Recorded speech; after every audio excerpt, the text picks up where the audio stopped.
Hello guys, welcome back to our channel. Today we're writing capital letter alphabets A to R. Stay with us. Now we open the colors. Forest green color.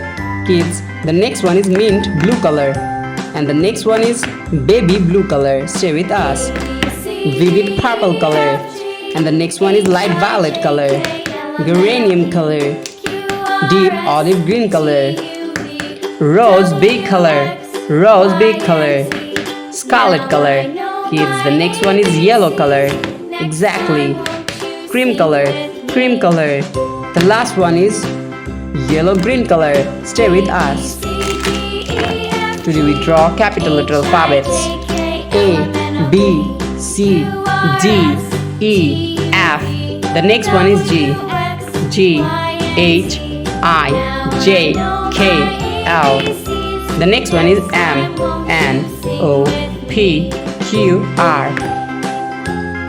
First we draw the alphabet of A, and now we're using the color of mint blue, writing the alphabet of A. The next one is B.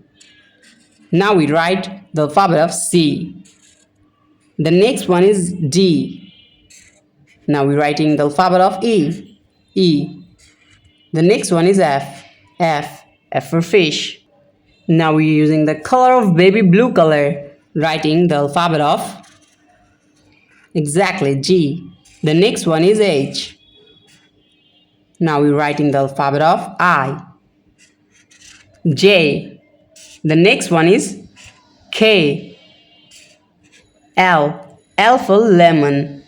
Kids, now we're using the color of cream and writing M. N. The next one is O. Now we're writing the alphabet of P. Exactly. Q. Q for queen. The last one is R. R for rose. R for rice. Thank you so much for watching.